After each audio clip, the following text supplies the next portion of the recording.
We live? I take it we are live. Just put this first of all on silent. Right, not sure if we are live yet. Let me just log in, share that.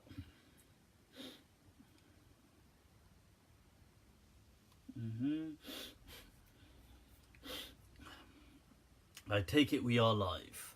All right. So, all right, there is that. Oh, there I am. I am live, people. All right, just sharing it from my other page.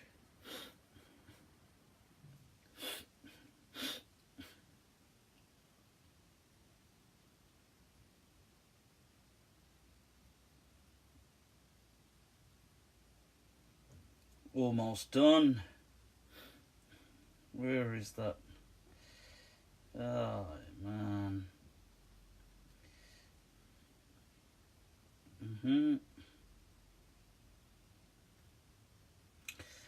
All right. So, إن الحمد لله وكفاه والصلاة والسلام على رسوله المصطفى وعلى عباده الذين ارتضى ومن بهداهم اهتدى وبآثار أهل المدينة اقتفى وبعد فالسلام الله على القوم أهلا وسهلا بكم ومرحبا Juan Layth, bienvenidos a todos, Khush Amadid, Bakhair Ragle, and Swagatam people, Swagatam. So, it is indeed. God, every time I wanna do something, you know, I've had some from friends some complaints about my timing. So,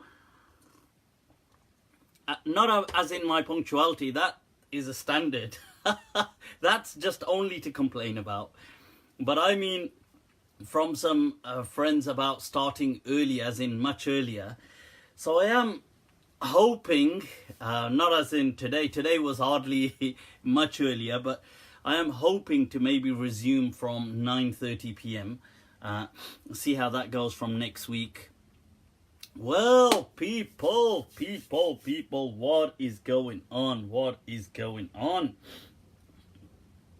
All right. I'm going to bring up some of these questions that people have already submitted. La ba's alik. All right, please write and drink. Please write and drink. Please. No, this one, no es posible. संभव ही नहीं है संभव. Mufti Sahib, I am here. Nima Karimi. Well, ahlan wa sahlan bik. Nima ji, ahlan wa sahlan. Jawed wa bi athari ahl al-Madinah iqtafa. Alright, that's the way, man. Those who follow the School of Madinah. So what is going down, people? We have evidence to show the earth is sort of flat. Okay. Yeah, with such precious information, you might as well just hold on to it. Let it develop some value with antiquity. Right. Is what's right. Sup, bro? Oh, just chilling. Nothing much is up. What is going down, people? What are some thoughts? I did want to... I mean, today I will keep it slightly shorter than usual. I mean, still reasonable. I think, maybe an hour and a half kind of thing, and then wrap it up. Sometimes it's been going 2 hours, a bit more. Especially since I've just been on last week. And what could have possibly happened within a few days, huh? I say that and the whole world's gone to within a few days. Mufti meet and greet. Alright. So, ¿qué está pasando, mi gente? ¿Qué está pasando? What's going down? What is happening? I will be speaking a little later on the Qadiani phenomenon. I can't believe, for those of you that I'll share this, I suppose, when I'm about to go through the whole thing, but I can't believe that I was being trolled online by Qadianis.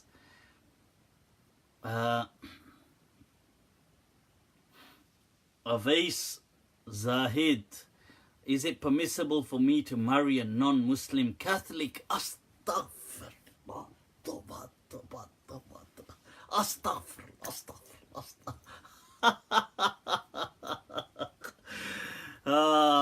First of all, repeat after me. Say, forgive me, oh Father. All right, it's Monday. Monday we're Muslims. So, somebody's trying to have some hanky-panky, Sid G, you doing it. Ahlan wa sahlan. Sid is in the house, people. Sid is in the house. Mu'adh, what's going on? For some reason, the writing is slightly, I don't know, it's smaller than usual, so I don't know how that's, so I'm having to really kind of zoom in here visually. Which Rian Hussein, alright, yes people, alright, so people, guess who I bumped into recently, just over the weekend. So at the local, where it goes down in the rock, of course, at the local petrol station. So I bumped into a few lads. Amongst them is Bro Hajji. Alright. So there was Rian, I'm trying to remember the names. I think Cam, Khuram, Bro Hajji. And I have to say, awesome people. I mean, in person meeting, and for the first time meeting some people, and I was quite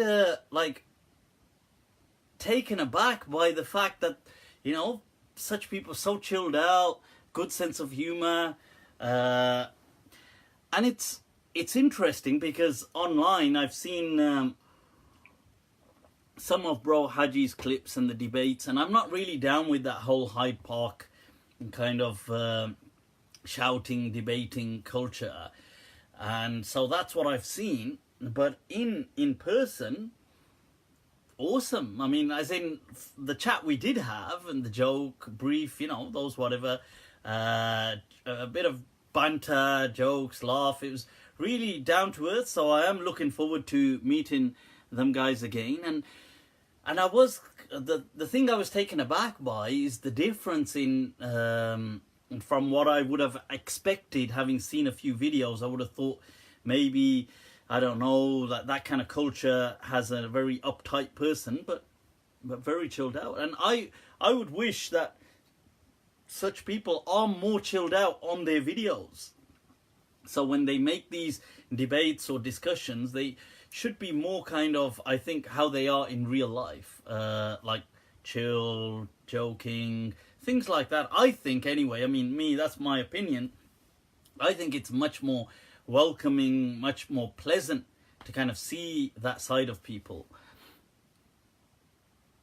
Yeah, I'm not interested in the Hyde Park thing, but I'm just saying people that do that, and in this case, Bro Hajji. So, no, I'm not going... I think you guys have totally misheard me. I never said I'm going there. I said I bumped into Bro Hajji, who I often see in those clips, the Hyde Park clips. Right. So, do you think hadith absolutism makes our religion look somewhat stupid? Are there any Wahhabi jinns? Yeah, there's Wahhabi jinns. So, hadith absolutism is really a huge problem for this day and age. It's like a kind of, it's a way of looking at things, approaching religion. It's more than just hadith, although really hadith is at the crux of it. And it's this kind of, it's a dogmatic approach to hadith as opposed to a kind of relativist approach. So if you had a hadith relativism, what I call hadith relativism would be where people, they take everything into context, the way Imam Malik did, the way Imam Abu Hanifa did, but to kind of see each hadith as dogma that everything must be bent around the hadith, whilst knowing that really a lot of hadith that reach us, we have to be wary about their authenticity. And then on top of that, we know that the vast majority of hadith that do reach us, they come to us with paraphrased in accordance with the understanding of the narrators. And the narrators, when they've been paraphrasing things, they've been putting them in according to their meaning. And I'll give you a good example of this.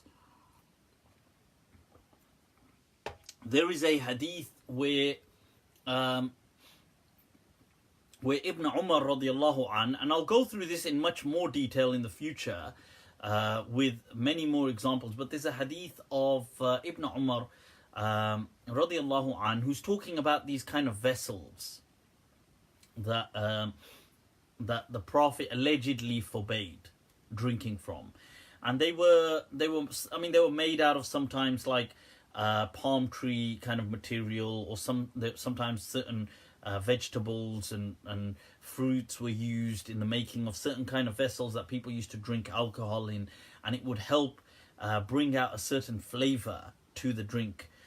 So these containers or vessels were called like hantam, and it's got there's a few popular ones. But in a hadith, the Prophet Ibn Umar says that the Prophet naha. Now it's interesting that and this is used on more than one occasion, but it's to demonstrate this, you see, that he's saying the Prophet naha means to prohibit, as in to tell off about something. So he uses this word in Arabic to say, because you have to remember something.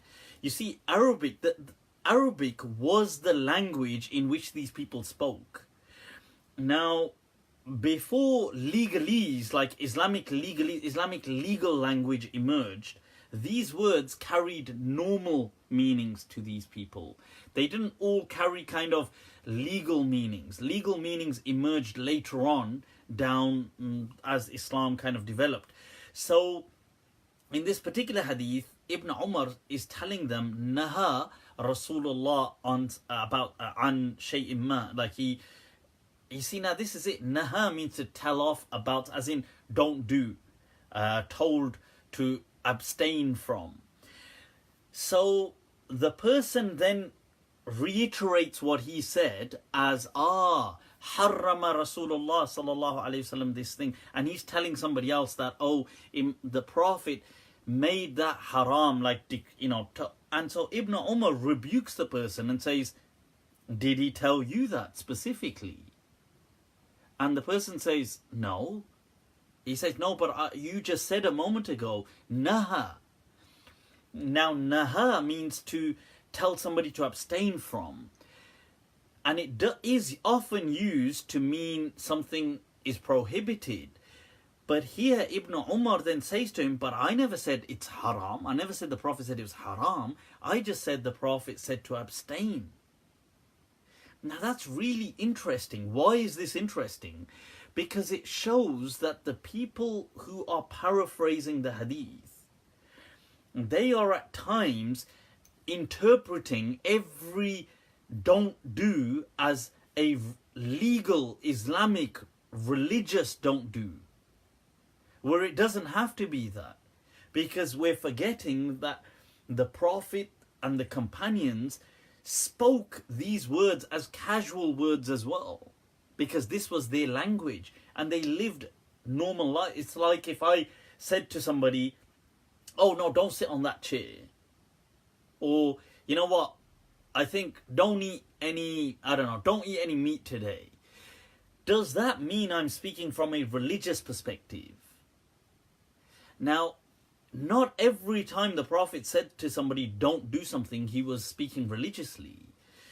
So one was the chance that certain companions may be misunderstanding certain things the Prophet is saying. That's possible. The other possibility is when these companions are transmitting these do's and don'ts, people hearing them are reinterpreting them within a religious legal framework. So they're saying, translating every don't do as in it's haram to do. And then they will transmit that hadith as harrama Rasulullah, not naha. You understand? So it's interesting. This is part of what leads to some of these problems. So when we do find hadith, this is why Imam Malik would often, when he would get a hadith, he would make, and Imam Abu Hanifa as well, that it weighed up according to the entirety of the Sharia. So that it did not go against reason, it did not clash with the Quran or the practice or the deen inherited tradition within Medina. And it did not go against the principles of Islam. Right, so, alright people, I want to become a Mufti. Ahlan wa sahlan people, hell yeah. Andrew, alright, doing it. Right, very important question. I put money in a Pakistan bank. Can I take interest? Right, well, please watch my clip on interest. I have highlighted that these things today do not apply to what the riba of the Quran. The riba mentioned in the Quran is referring to kind of like an extortionate loan shark kind of culture. It's not talking about institutions and mechanisms of loaning money and the interest rates and things like. It's not talking about stuff like this. So these things have completely, the world has absolutely changed. So if you watch my video where I go through this in much detail, I do explain that, look, the world has gone from in terms of wealth, it's gone through so many different kind of revolutionary points, redefining points. And I explain it as money 1.0 with gold and silver and bartering, to where you've got money 2.0 where first paper and things like this are introduced.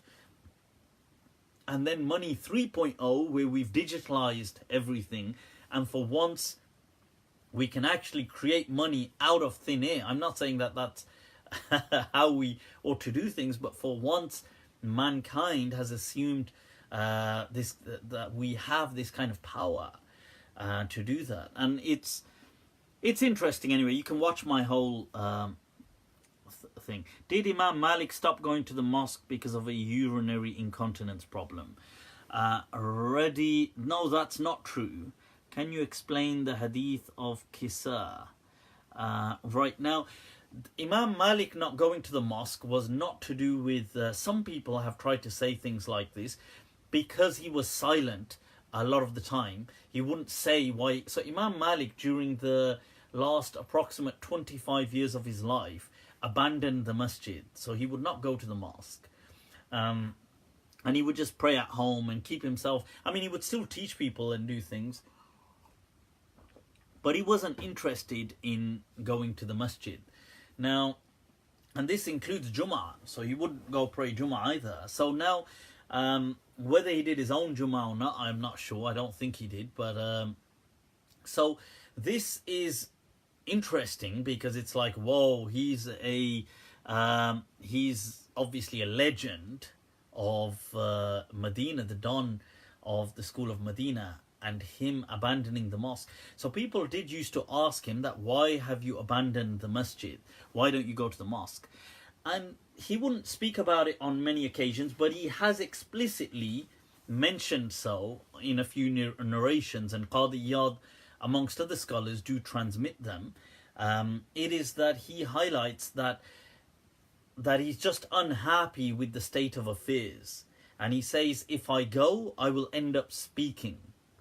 And he says, and if I speak, there will be trouble. So he just says that I've just had enough of what's going on. So I'd rather just stay at home. And that was the reason. It wasn't, somebody said, right, so it wasn't incontinence or anything like this. So although he was beaten for his stance, it was a subtle stance, but it was a stance against the caliph at the time. I mean, it wasn't a direct, outspoken stance against him, but there was a revolution in Imam Malik's time with Muhammad Nafzakiyah, who, by the way, is the kind of, he was a Shia kind of Imam, but not the Imam of because the Shia tradition really, although they are centered on the children of Ali radiallahu anhu and the children of Fatima, but I think this is my assessment, I could be wrong, but in my assessment, the Shia generally are not too concerned about, like, it's really about Hussein radiallahu anhu, and it's not about Hassan or the other children. So they don't seem to pay too much interest. That's in my observation, I could be wrong, but I think they don't support as much Hassan and his offspring the way they support Hussein and his offspring. So all of the Shia Imams are through really Hussein. They're not through Hassan, his elder brother Hassan.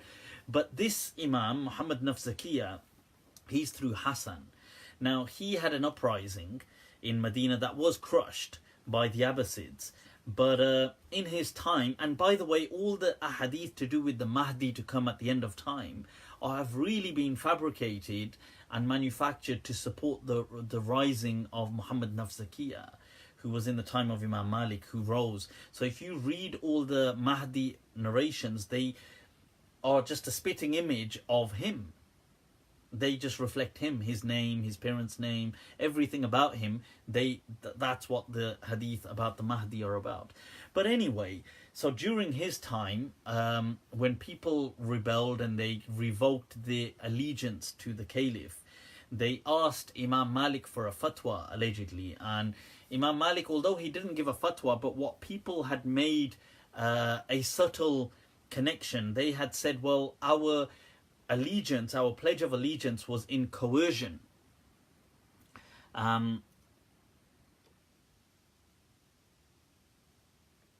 What's the question? Right, okay.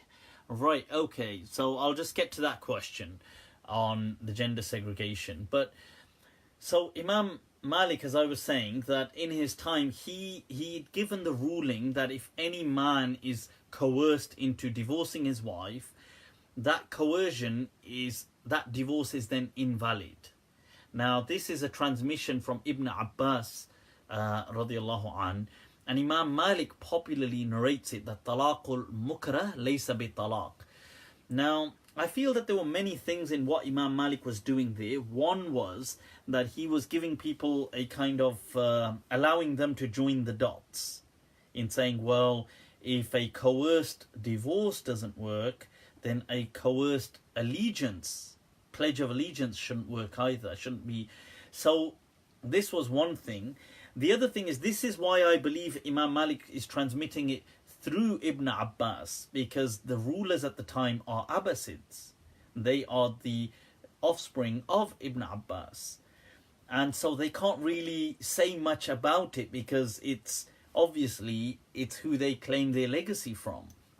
So I think there was a lot of things going on at the time. Imam Malik was asked to stop narrating that hadith, which he refused to do, and then he was beaten up for that by the governor, by the kind of state. It wasn't a police system, obviously they didn't have police back then, but by the authorities. And so they had Imam Malik kind of beaten up for that. Right, okay. So coming to this gender segregation. Gender segregation is really an innovation in Islam. Okay. There is no such thing as gender segregation the way it is believed today. Let me just clarify what I'm saying. Now, Islam promoted modesty. Now, one could argue that there is some basis of some level of kind of parameters that Islam has taught. And that is true. It has. So, for example, when men and women would pray in the masjid, the women would make their rows, the men would make their rows, the women rows would be behind the men's rows. So one could argue that that was a level of parameter that was being placed, and that is true, that these kind of things did happen like that. Otherwise, generally speaking, there was no segregated space. That's what I mean by segregation. I don't mean, so let's say if people had to line up and men stood on this side and women stood on this side, that kind of, if you want if you want to call that segregation, I wouldn't personally be calling that segregation, because that's not what people generally understand by. But if that's what you mean, then yes, that did occur. Things like that, like when people had to line up or do things, men may have stood on one side, women on one side, that kind of stuff, but no space segregation. So the space was always shared between the genders. So let's say we're in this room now, if men and women would be here in this room. It wouldn't be like, okay, this room is for men, that room is for women. It wouldn't be like that. This is an innovation in Islam. It's a bid'ah that people have come up with because they feel they are more pious than the Prophet himself. And it's very unfortunate that not only, that people have this kind of attitude, but this attitude has become so prevalent that to question it is, a person questioning it becomes, he starts to doubt himself. That's how certain everybody is about these things. So in the Prophet's time, from the holiest of sites, think about it, the holiest of sites was the Kaaba and the Prophet's Mosque. Now, according to the Maliki, the Prophet's Mosque is above the Kaaba, according to the School of Madinah, but nevertheless, whichever one you go with, both of these are considered deemed the holiest of sites within Islam. Now, both of these sites had shared space. There were no barriers, there were no curtains. It really is not rocket science, and I find it insulting to assume that this is something that the Prophet could not think of.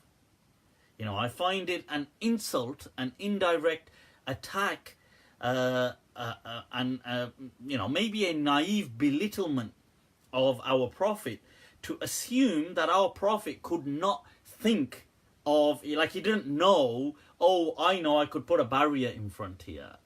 Like this couldn't occur to him. This needed more genius to be born yet, in the latter generations. That is stupid. I think it's an insult and an affront to our religion and faith. To say the other thing is to say, in the Prophet's time. So this is one level of argument. The other argument is, in the Prophet's time, everybody was so pious and they were like angels. That, once again, is just not true. Nobody claimed that. The Prophet never claimed that about his time. You have to remember, in his time you had all these treacherous people amongst the Muslims. You had hypocrites, you had traitors, you had people that were planning with the neighboring tribes to butcher the people. There was a lot going on. These people were not like some kind of, that the city was not a city of angels per se. They were normal people. They had some really amazing people, amazing companions amongst the Prophet. And you had amongst his people around the Prophet, you had hypocrites around the Prophet as well, who were planning to assassinate the Prophet. You had people who were planning on attacking the Prophet. So a lot was going. It wasn't just like, there's only good people around the Prophet. The Prophet himself said, you had all these munafiqeen and things like this. Nevertheless, so this argument that there were only pious people around in the Prophet's time just is not true by any standard. The sub-argument to this is that the even though they weren't that pious, some people amongst them, but the level of al-wazi'ud-dini, which they might say in Arabic, is like the kind of the social the kind of social consciousness to which serves as a kind of a detriment, a kind of like a preventative measure, like the atmosphere. What I'm trying to say, al-wazi' ad-dini, is like the religious atmosphere is such that even if you wanted to do it, but the atmosphere doesn't really allow it. This is nonsense as well, because how do we know this? Because people did have sexual intercourse, they did have zina during the Prophet's time. People even came to the Prophet and confessed about committing zina. There's a man who came to the Prophet and said, well, this woman came selling things to my house, I called her in and I groped her sexually and we did this and that. And so these things were happening in the Prophet's time. It's not that these things weren't happening. So that argument has to be put to rest as well. And the other argument is that, as things got worse, the companions then, or people after the Prophet, had the religious ingenuity to bring up these rulings. So the Prophet's wives said, or other people said, look, times have got worse now. The truth is that in some way, yes, one could argue that obviously from a barakah perspective, from a blessing, that obviously the Prophet was no longer amongst them. From an Islamic perspective, you could feel that, we've distanced. But from a moral, objective perspective, the truth is people have always pretty much been the same. They've never really just, people before Islam came were horrific. They were doing things like burying their daughters alive, وَإِذَا الْمَوْءُودَةُ سُئِلَتْ, that when the buried girl is asked بِأَيِّ ذَنْبٍ قُتِلَتْ in the Quran, that over what sin were you murdered? This was the kind of the mujtama', the society in which the Quran and Islam came. So it's not true. And then I feel that this is to show that the Prophet couldn't tell. This, by saying this, we're assuming that, the Prophet couldn't tell that, by the way, when things get worse, start building barriers in mosques. So I disagree with all of those things. I think they're all insulting, even though the people saying them are not intending to insult our Prophet, but I think they are inadvertently insulting the Prophet. They're insulting his intelligence, they're insulting his message. So there should be no such thing really as barriers in any place to segregate the genders. As to just a general natural separation within a space, then that's fine. I mean, there's no harm in that if that's what people mean by segregation, as in, like I said, if people were to line up and men lined up on this side and women on that side, that kind of thing is not a problem. But to put barriers. The other thing I wanted to say is that in the Prophet's time, there's actually a hadith, and a lot of people are neglectful of this hadith. The hadith in which the Prophet encourages, for example, he encourages there to be like a bit of space between the men and women's rows. As in the men's rows that they end here, let there be like a gap of one row or if not a bit more, and then the women's row. And why does he say this? Because in the hadith, because men, what they would wear, you see, back then, men would wear, they would have these kind of like shirt versions of a shirt, and they would wear an izar. An izar is like a what we call in Urdu like a dhoti. Okay, so it's a sarong kind of thing, like a lungi, a bit like a lungi, except a lungi a lungi is just something all sewn together, stitched together, so you kind of step into it. But a sarong, like an open sarong that you kind of wrap around, this is in Arabic is called an izar, okay, like a dhoti. This is what the Arabs would wear. Now that, as you can imagine, a sarong is actually wrapped tight around the waist area naturally. Otherwise it'd be a bit useless. Right, so the thing is that when they would go into sujood, because of it being so tight into and remember, many men would not have anything to wear on top, or that was their culture as well. So many men would just be bare-chested, things like this. So they would just have a kind of sarong on. Now, when they were in sujood, some of the women, they've said that, oh, we could see the very clearly, ostensibly, the outline of the genitals, okay, and the testicles and things like this. So they could see that quite the. I don't need to go into graphic contours. Start like, well, here's a picture of of an example, but I get you get the drift, right? So this is a perfect scenario in which the Prophet could have placed a barrier. You see, the Prophet could have said, aha, well, you know, that's not right, so I'll tell you what, let me place a barrier in between. So, but he didn't.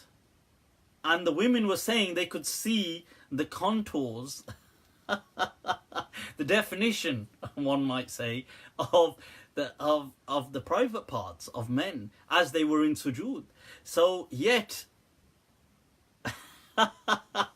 well, here's one I drew earlier, or using some plasticine. Here's a model I sculpted earlier on. If we compare them to atoms, well, you've got hydrogen here, and this over here is uranium. Right, so these are. But my point of saying that is that the Prophet still did not intervene by saying, right, barriers and things like this. So in all honesty, these are an innovation in Islam. I don't support these kind of things. I think we need to kind of grow out of this insecurity, and it has created a majorly perverse. Did you think I was going to say diverse? Perverse society, people. Right, so speaking of perverse, Sulaiman Khan has asked, are we allowed to use sex toys? What are they like toys that you make them have? It's like a game you play with the toys. You say, okay. Alright, so is that what is that what these things are? Sulaiman Khan, where exactly are you going? Can you send a picture of this toy that you're about to? And we can all rate it, and we can say, well, we can say, yeah, okay, oh. We see one of them, everybody's like, well, what else is going on, people? Suleiman, see your doctor. Unless his doctor is the one that's putting these ideas, planting this idea into him. We don't know. We don't know, you know. Each to their own, I guess, you know. What is the concept of free will? ما رأيك عن الأغنية العربية مثل أم كلثوم كذا هل تسمع? I don't listen to many Arabic songs and things like this. I don't. I mean, I have heard some contemporary kind of Arabic music, and it's okay, but I mean, I'm not really so into these things. Or which book can I find on cannabis? Huh? What? Which book on cannabis?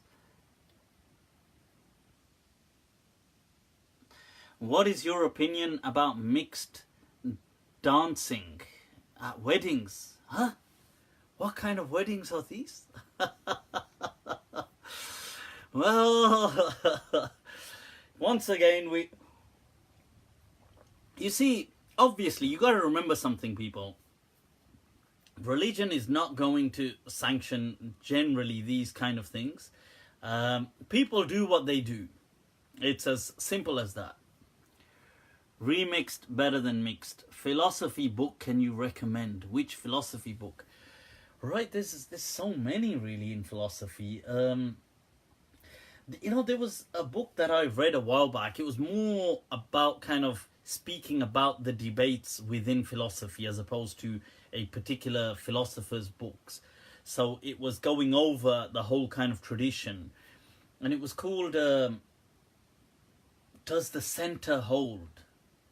It was actually a very good book. I was very impressed with it at the time. It has been many years since I read it. So, but I mean, I'm just trying to. Is that what you mean, or do you mean the classics? I mean, the classics. There's so many things, and I don't know whether they're really interesting to read, or is it just more interesting to learn what they've said and taught, because the books can be quite long-winded at times. Yeah, Does the Center Hold? I think that's what it was called. It was really, I do actually have it here somewhere still, but it's gonna be all the way over there, so I can't get it right now. There was actually, I'll tell you another one. There was some there was a humorous series. I really enjoyed them. They were some brief books, and they had slightly lengthier ones as well. There was a duo, these two professors that were, I think, retired professors, but they had one that was called it was called Plato and a Platypus Walk into a Bar. They were learning philosophy through jokes. It was really good, actually. I enjoyed it. They had a whole series. They had Plato and a Platypus Walk into a Bar. They had Aristotle and an Advark go somewhere. I forgot now where. And they had, but I've got them all. I've got the whole series somewhere. They're just small books, but then they've got other ones as well, like Travels with Epicurus. That was actually an interesting one. I did enjoy that as well. It's by the same author. I think is his name. Is it David Klein or something like that? But they were interesting. Does Islam allow women? Yes, that's the book. Does the Center Hold an Introduction to Western Philosophy? An amazing book. Right. Does Islam really disallow women to lead Salah? Uthman Ali Khan. Allah. Huh? Any? Right. So. You see, the thing about women leading Salah, I don't think it's I don't think the question wasn't about validity. I think if a woman led Salah, the Salah would be valid. That's my understanding. That's the opinion of several scholars in the past, including like the madhab of Abu Thawr. It's the I believe, I think it's one of the transmissions of Muzani. It's Ibn Taymiyyah speaks about it. There's a hadith of, is it Waraqah in Abu Dawood, that she would lead the men folk in her house in prayer. I don't think it's a question of validity. To me, I feel that the Salah would be valid. I think the question is more of focus, you know. That you see, it's just men will always be men. It doesn't matter about the size of the imama. I'm telling you, men will just be men. And if they see a woman bending over in front of them, whoever says he still was not distracted, sakht kafir hai. He's the biggest kafir of them all, I'm telling you.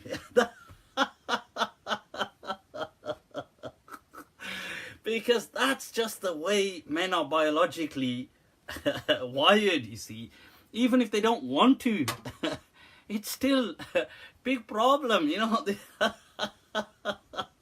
I'm just being honest about the situation, you see. This is it. When I'm honest, badnaam ho jata hu. I get a bad rep for being honest. So the truth is, yeah, that's him. And earlier on, was it Dr. Suleiman asking about the sex toys questions? think you'd have to keep him away as well from the masjid. But I think it's just an issue of just being real, that most, if not, unless they're gay, I suppose. In which case they probably, it's an interesting question, because then seeing the imam bending over might be just as intriguing philosophically for them.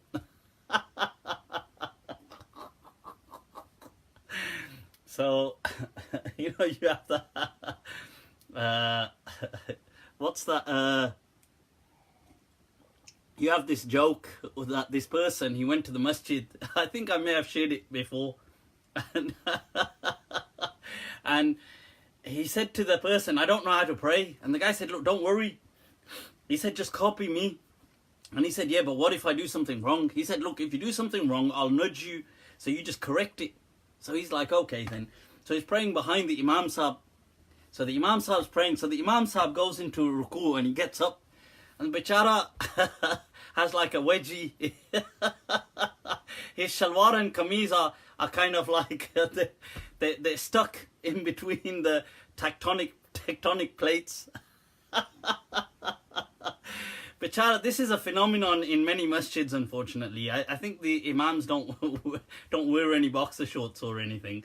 So so this guy thinks, oh that's bloody embarrassing, isn't it? Imam Sahib's, it's obviously the tectonic plates are at play here. So he decides to help him, and he pulls out his kameez and his kind of shalwar and kameez, because they're stuck. So the guy next to him then realizes, oh, what has he done? So he quickly nudges him like, what the hell are you doing? So he thinks, oh, I made a mistake. So he puts them back in.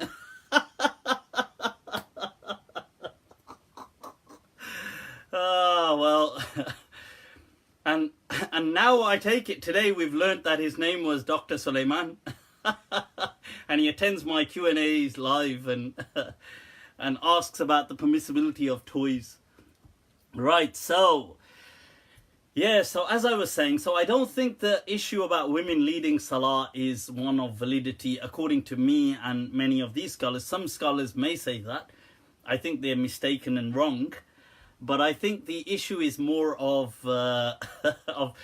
it's just, it's, you have to behave, as unfortunately people will say, yeah, but men should be trusted. I mean, they should be trusted, of course. But hey, I'm just being honest, transparent, that's all. Right. Frowdy Frubbery, can I join you? What else is going on? What are some of these questions, people? Can you be Muslim if you follow Islam as a precautionary measure solely for not entering hell? Insurance policy, I like it. God, but I took out an insurance policy. What are you doing? Nice fire over there. It's but I'm already quite warm. I like the temperature as it is. I'll just stay here. But you see, a very good book on Sadra by Kamal. Okay, I'm not sure what Sadra by Kamal. Right, the question, I've been asked this before, and just to merge it into another question, people, and that was about agnosticism. Can a person be a Muslim if he's an agnostic, like if he's not sure about the faith and things like that, as in he's not certain? The answer is yes, he can, or she can. You can be agnostic and be Muslim, and in all honesty, that's probably a great. I think if we're going to be honest here, I think mankind, generally speaking, are all, to a great degree, on, like agnosticism is like a spectrum. And I would say most of humanity is on that. Because the opposite would be to assume certainty. And human beings never have certainty. I mean, there may be the odd individuals who feel that they have certainty, but I would say most people either don't think about things, they just don't, like the faith, they just don't think about it. So it doesn't really play on their mind. Or, if they do think about it, they'll just, they'll kind of just believe enough. Like they will believe in something, and then they will accept the faith they're born on, and then they will just have that strong connection to it and commitment to it, or some commitment to it, and that's it. But it's not, I would say that the vast majority of humanity does not have any kind of certainty. But there's nothing wrong with that. I don't feel there's anything wrong with that. I feel that, there's a hadith that the Prophet in Sahih Muslim, he said, وَنَحْنُ أَوْلَى بِالشَّكِّ. We as an ummah are more deserving of doubt. Like, it's not, and he was referencing it to Abraham. But the point here is that, you see, we shouldn't freak out about doubt. Doubt is what leads people to faith. You have to be able to doubt certain things, to question. It is a journey.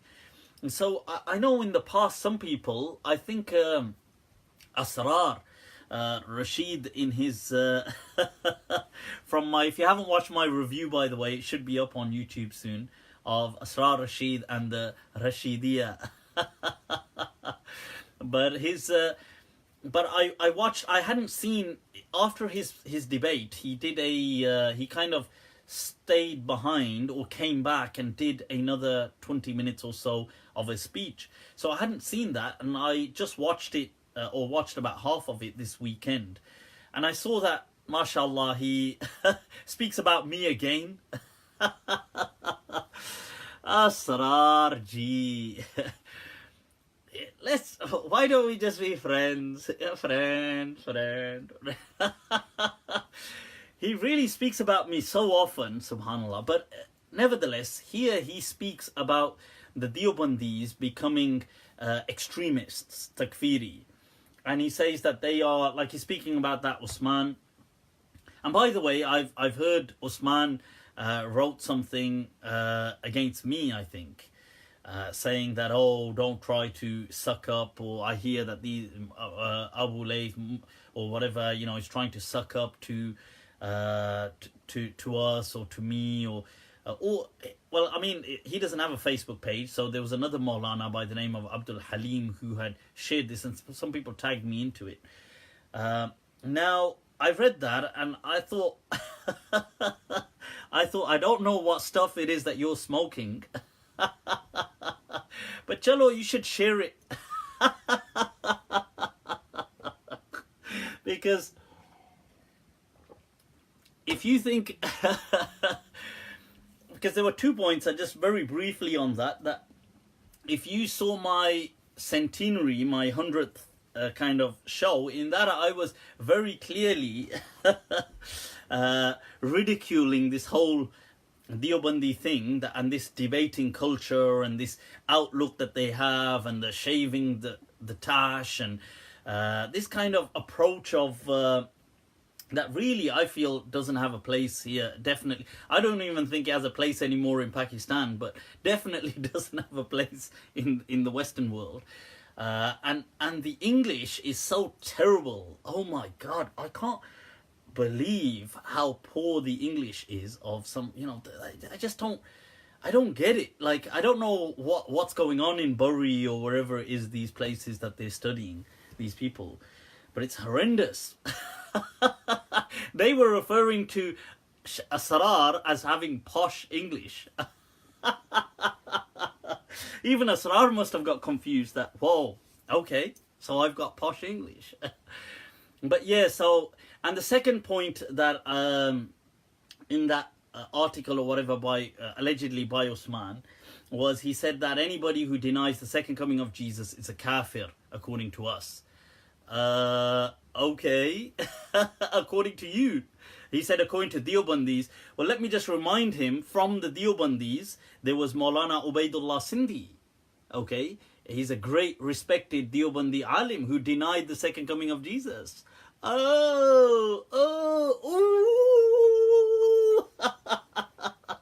Right. Kafir! And there was Maulana Abul Kalam Azad. Unko mat bhuliega. Abul Kalam Azad, who's respected and revered amongst the Deobandi ulama, he denied the second coming of Jesus. And there were people like Allama Iqbal, who, although he's not a Deobandi, but still respected by many of the Deobandi akabir. Is he a kafir too? So I think you really want to, that just goes to show the lack of knowledge these people have, even about their own thing. But anyway, coming back to what I was saying. So I watched this, I caught up on this clip of of Asrar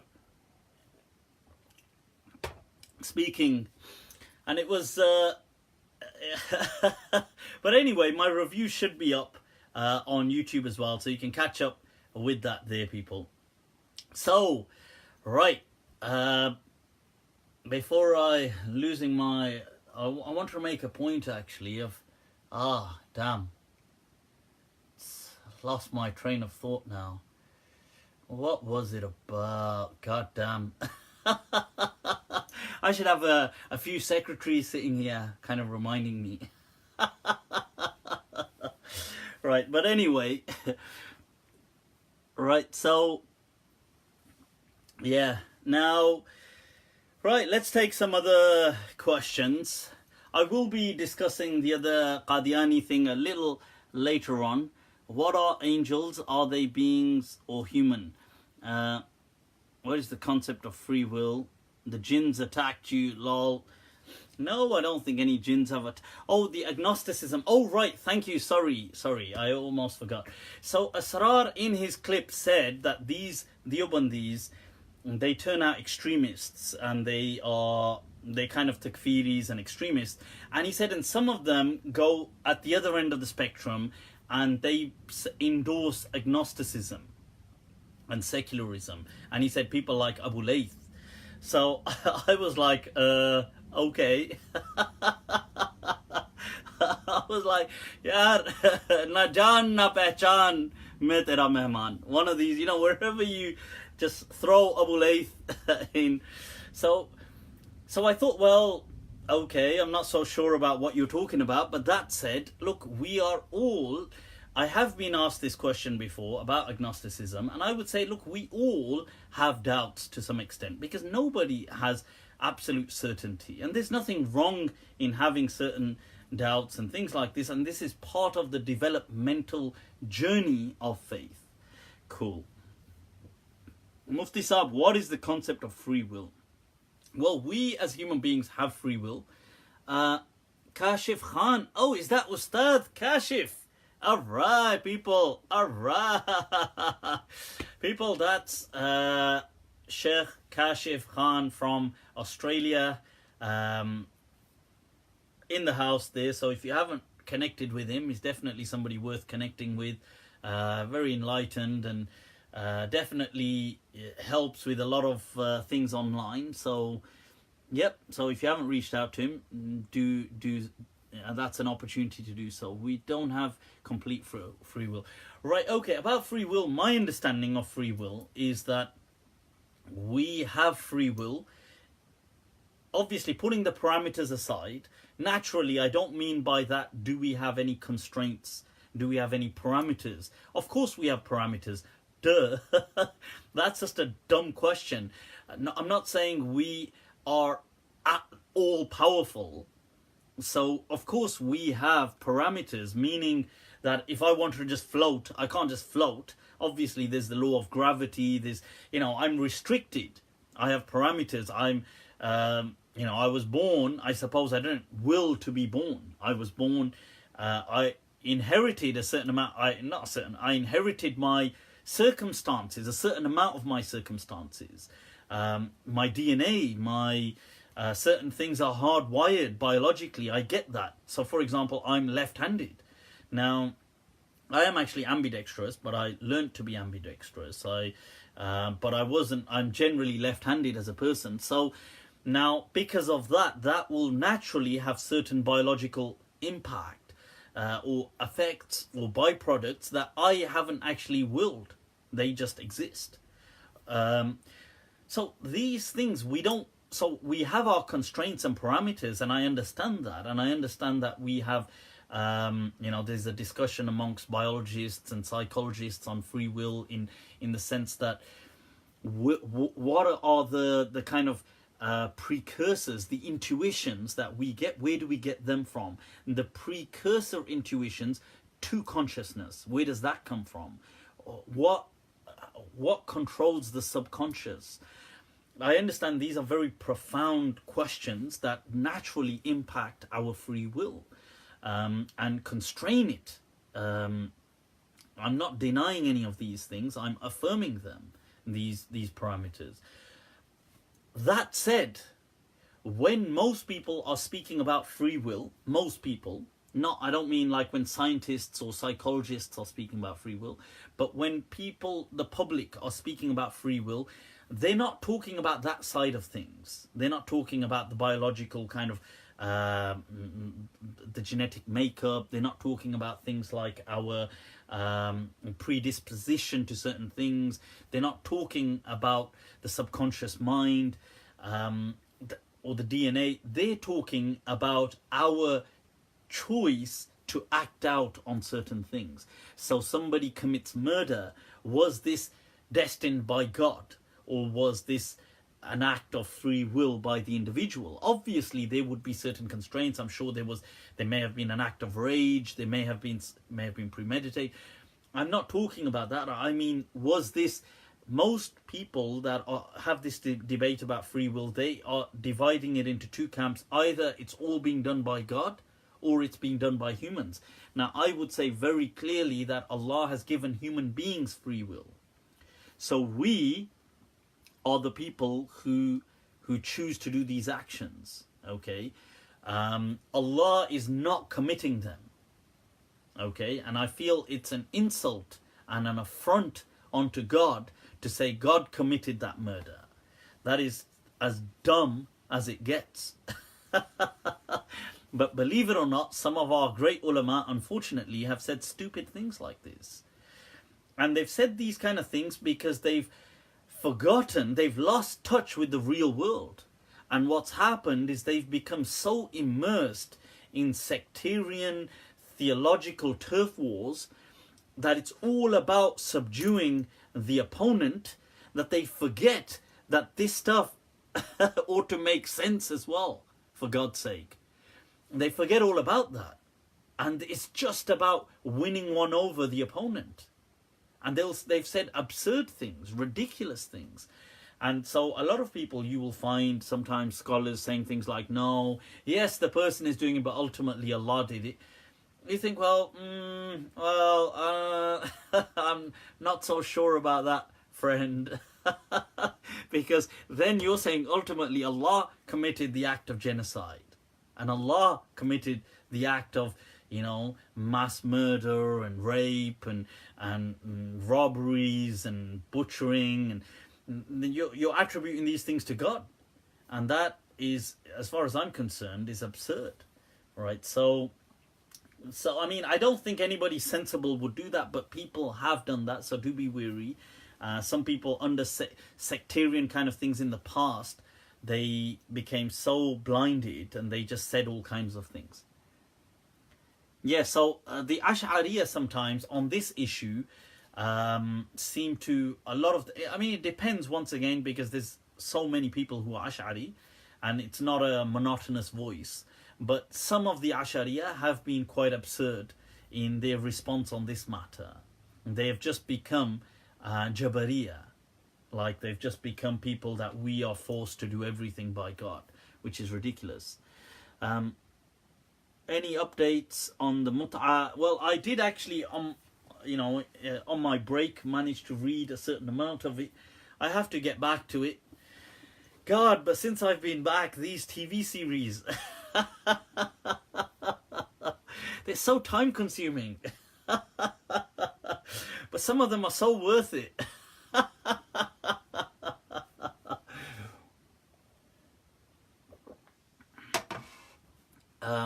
It's all about the shape of your brain. I'm not sure what that means, or that it was all a dream. Once again, no idea. Muhammad Naeem Safda. Ah, Bro Hajji, you naughty. Bro Hajji's in the house, people. Alright. I did say to Bro Hajji that since his debates with the Shia get really passionate, and I said, look, you should surprise them by just doing a case of mut'ah. It'd be like hashtag plot twist. They'd be like, what? Can you do Jumu'ah, Salah, Khutbah in English? Right, okay, now there's a difference of opinion, but I'll tell you what my understanding is. My understanding is that I think the way to do this is that there should be some form of a khutbah in Arabic, some form, as in, some brief khutbah in Alhamdulillah, nahmadu wa nasta'inu wa na'udhu, anything, something in Arabic, and that should be before the end. And what I would advise is, why not then split it into two, like many masjids do, as in have the first speech just about your speech in English or whatever it is that you have to do, and then the second one, when you get up, just have that just in Arabic, and that could just be the sermon ritual aspect of Jumu'ah. So Jumu'ah has a debate over it, that what is Jumu'ah in essence? Does Mufti believe that the world is run by reptilians, like claimed by David Icke? Right, okay. Run by reptilians. Depends what you mean by that. Is the world run by reptilians? What does that exactly mean? Right, so, okay, so coming back to this issue of Jumu'ah. Jumu'ah is, the question is, it's a ritual. There's no debate on that. Is it more of a ritual or more of a political act? This is the debate regarding Jumu'ah. So many people feel that Jumu'ah is more ritual, and some people have felt it's more political. Because there's no denying that both of these elements exist in Jumu'ah. And by political, just to explain what I mean by that, because I don't want to confuse that. It can sound confusing. So in Jumu'ah, what people do is, it's an act of bringing people together, of reinforcing the community. It's a kind of, it's an act of, and the reason I've said politics is because of kind of like associating polity, I suppose, but saying that in Jumu'ah, usually people will mention who the leader is and they affirm his name. In fact, historically, many people only knew who the leader was of their region by the Jumu'ah khutbah, because the Jumu'ah khutbah would affirm the name of the leader. So this is why they would realize, oh, this person is, because contrary to false, forged nostalgia, Islamic nostalgia, there was never really one global rulership ever, apart from in the very early days of Islam. Shortly after that, the Muslim world has always been ruled by multiple people, loads of different kingdoms. Now, obviously, neighbouring kingdoms would take over one another. Who was your current ruler? You would learn from the Jumu'ah khutbah. The other thing is, the Jumu'ah masjid is called a Jami', and the Jami' imam was only appointed by the leader. So, like today, you could just, like, let's say I build a mosque, or somebody builds a mosque, they could just pray in that mosque and lead people in that mosque. You could do this. It's an act of generosity. Man bana lillahi masjidan, bana lil, whosoever or builds a house or a masjid for Allah, Allah builds for him baytan fil jannah, a house in, this is like the famous hadith, an abode in paradise. but that was to encourage people to build mosques and things. Now the point is that if you built a mosque, you could lead people in it. However, you were not allowed to construct a jami', and you were never allowed to be a jami' imam. You have to understand this. The jami' imam was only appointed by the statutory leader. Hence, in Islam, all these great imams that we learn of today, Imam Malik, Imam Abu Hanifa, Imam Shafi'i, Imam Ahmad, Imam Bukhari, Imam Muslim, all these great imams we hear of, none of them in their lives ever led a Jumu'ah. You can forget that. Forget it ever. They never led a Jumu'ah in their lives. It would have been unthinkable of these people to ever lead a Jumu'ah prayer. Because the Jumu'ah prayer was a political act that had to be, could only be authorized by whoever the regional ruler was, or the king or whatever. So none of these people like Imam Malik, Imam Abu Hanifa, who today we, obviously rightfully so, but we praise them and we're huge fans of them. But these people never ever, in fact, none of these people even led people generally in prayer. They were never imams in the masjid. But maybe on some occasion they led prayer somewhere. But they weren't generally imams of a mosque. And they were never in their lives imams led a Jumu'ah prayer. So that's something you have to kind of grasp actually. So this divide, what is Jumu'ah? Is it more political? Is it more ritual? So based on that, a lot of the rulings would vary. So those people who felt Jumu'ah was more political, they would say that yes, it's fine to do a speech in another language.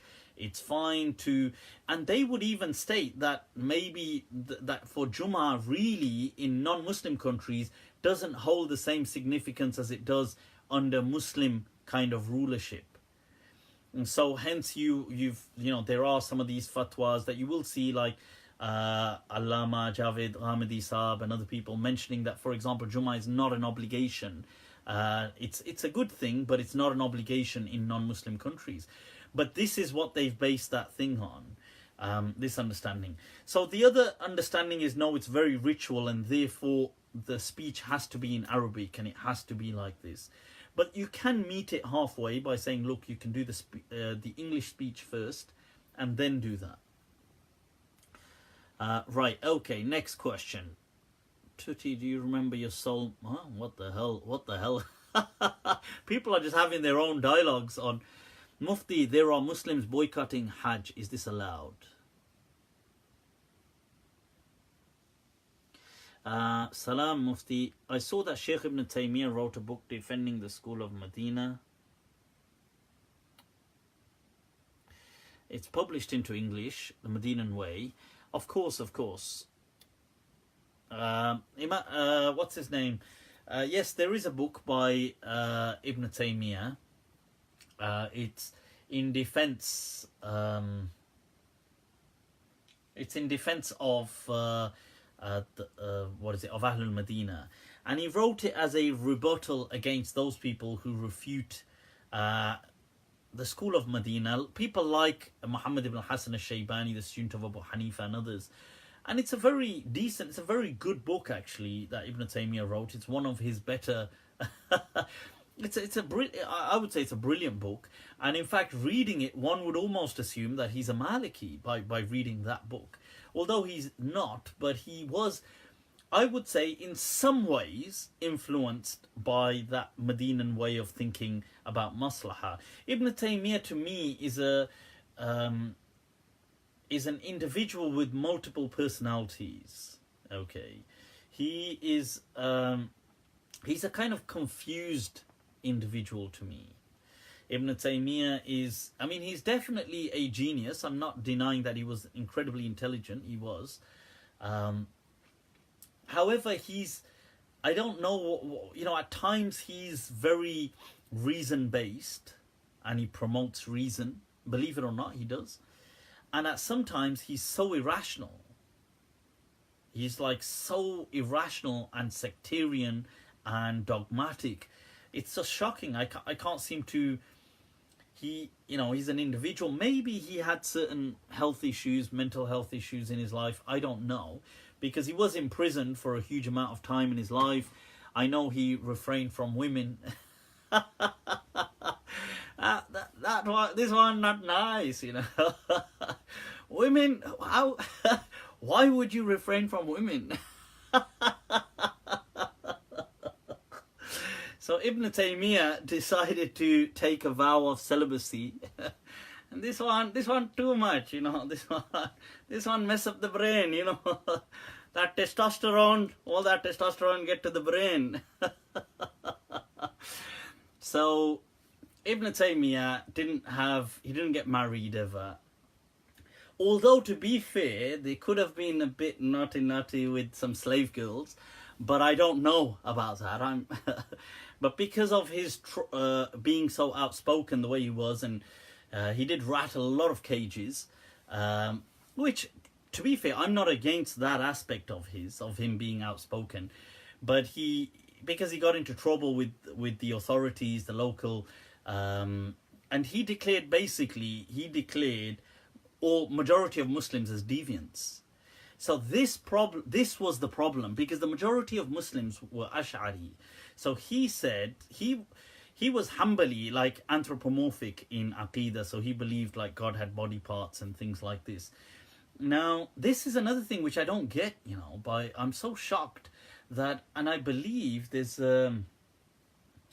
I believe Ibn Taymiyyah also supported this, but I'll have to double check that. But I know that Hanbali Aqidah supports, and many of the Wahhabis who are later reincarnations of this side of Ibn Taymiyyah, they support this fact that there's a hadith. I just came across it this weekend actually, and I couldn't stop laughing, that they believe that God rested after he made creation. He took a rest and he laid down. So God lies down and he put one leg on top of the other, you put one leg on top of the other like that.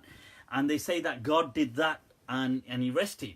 وَوَضَعُ الرِّجْلَ عَلَى الْأُخْرَى, and he put one leg on the other. And this is an act of God. So there's a hadith that no man should put one leg on the other, because only God.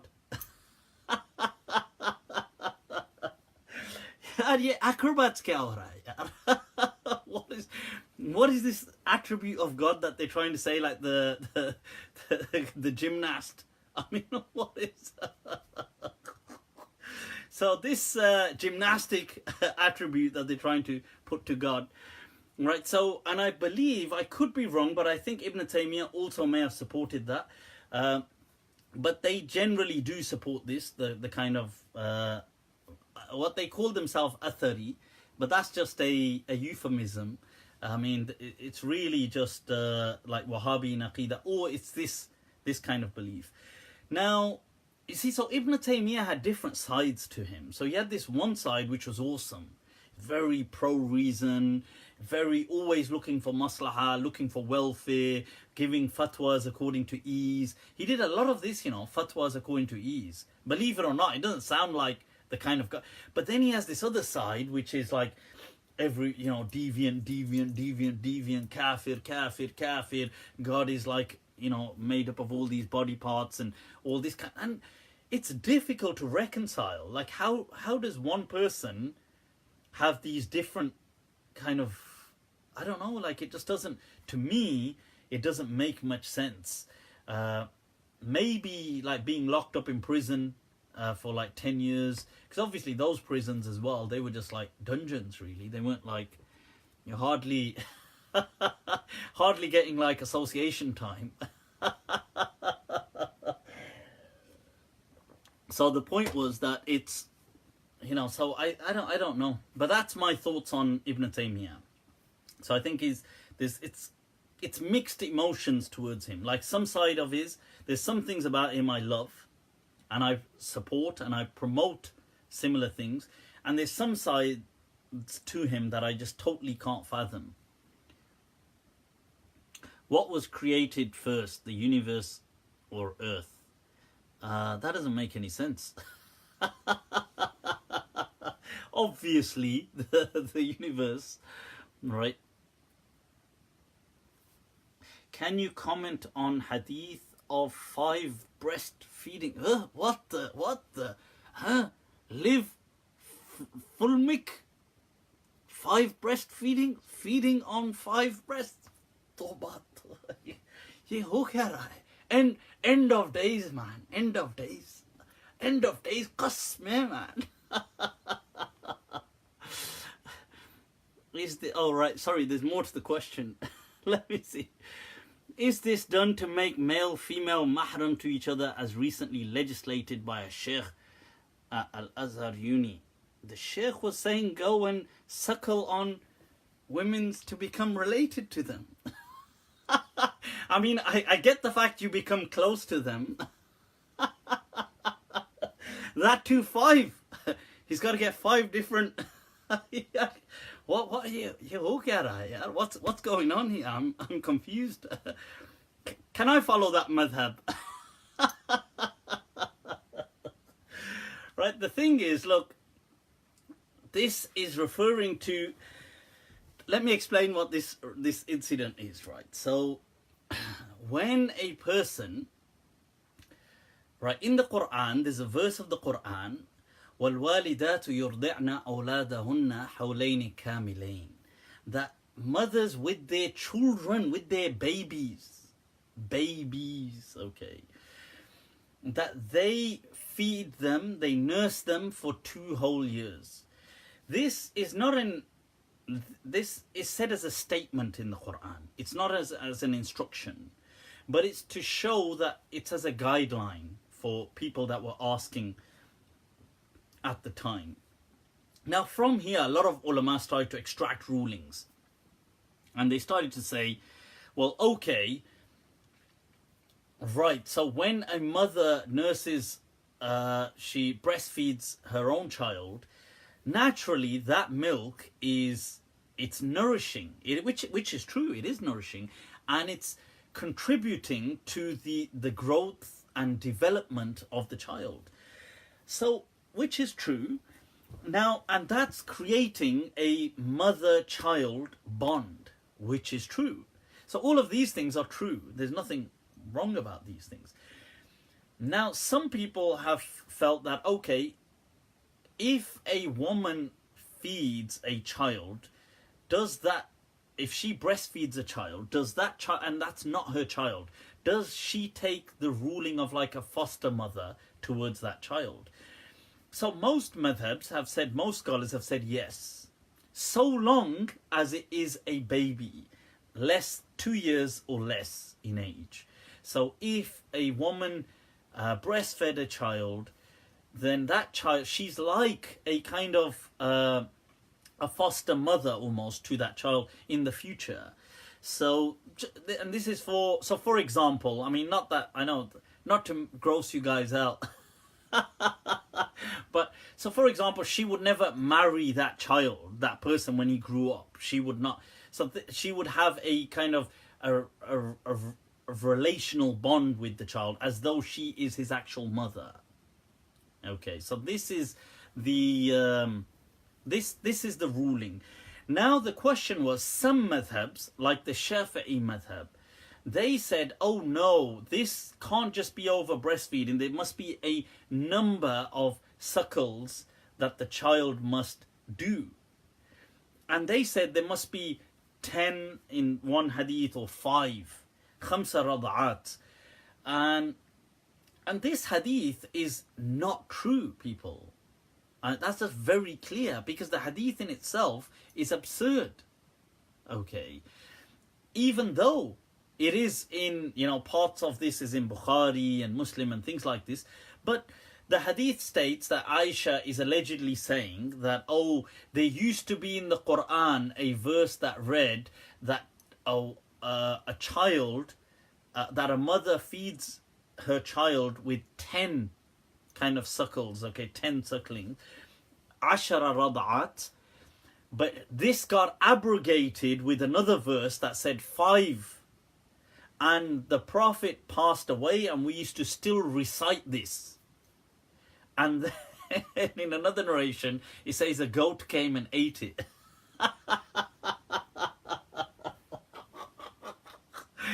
A goat came and ate it.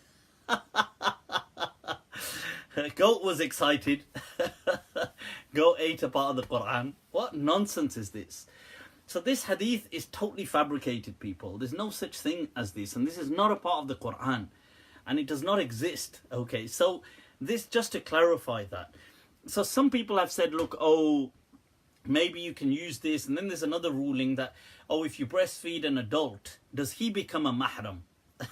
I don't know what games people are playing here, but then this becomes another game. Our game kill it, you know. let's wanna play. So the thing is that this, and then Albani, I believe, also gave that fatwa, and other people, and I think this kind of stuff is stupid and it makes a mockery out of the religion. What I would say is that some people had said that you can use this for for fostering or adoption.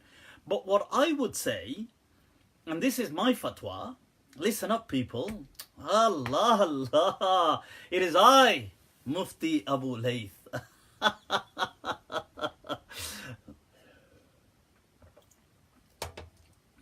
What's that?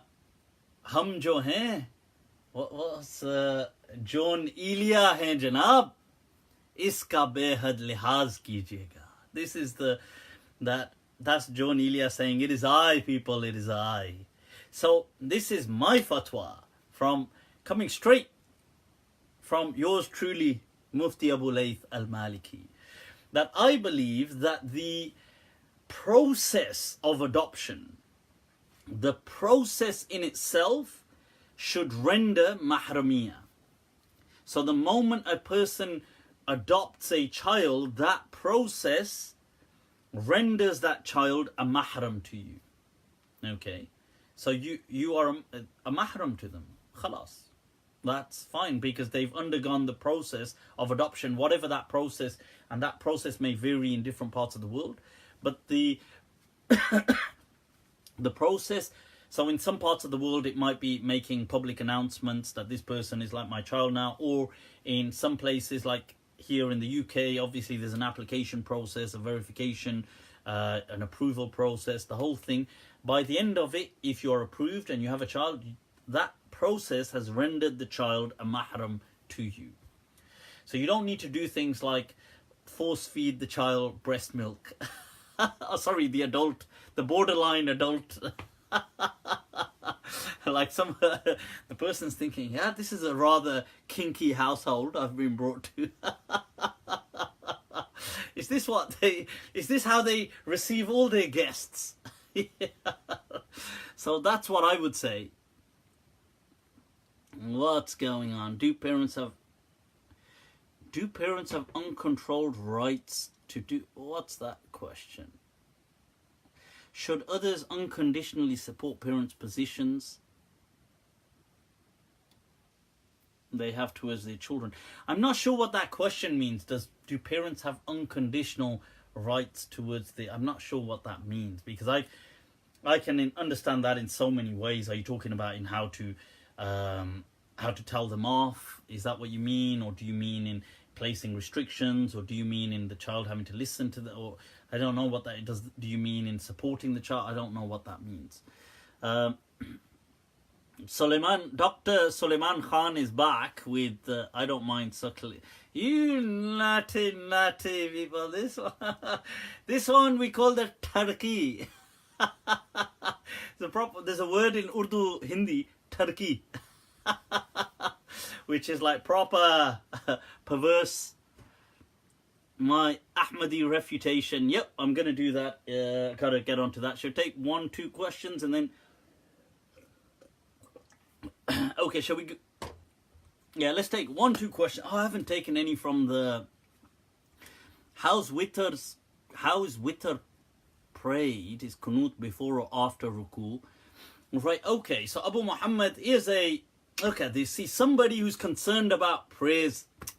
Seeko kuch, seeko. Learn from Abu Muhammad. God damn it.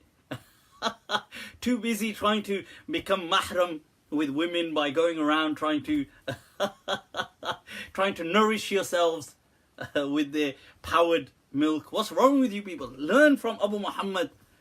Only person here asking. You got Sulaiman asking about sex toys, and you've got other people asking about this. And here's a brother, mashallah, mashallah. A brother, when we're praying Qunoot, do we raise our hands before or after, or do we read aloud?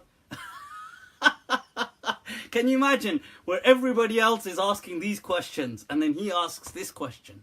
Everybody just pauses. There's like pin drop silence. Are you for real? Yeah, is he a real person? Is that a real account? Somebody find out. Is that a troll account? The one God-fearing person amongst us on earth today. Jazakallah Abu Muhammad. Jazakallah ya akhi. Ya akhi. Subhanallah. Inna alhamdulillah nahmaduhu. Na'am. Yeah, I'm speaking to a pious person, mashallah. So the question is that do we do witr? And it's been so long somebody's asked me about Islam. I'm a bit I need to sober myself up. This is subhanallah. Yes, so my brother Abu Muhammad. The question is that newly married, hell no. If you're newly married, why would you be praying? Why would you be worried about Qunutun nazila. You know the Qunoot, you have to pray against an enemy to be destroyed. Married individual. This one married. It's like, Ya Allah, destroy her. Destroy. Ya Allah, zilzil qadamayha. Ya Allah. Ya Allah, make her car insurance go up.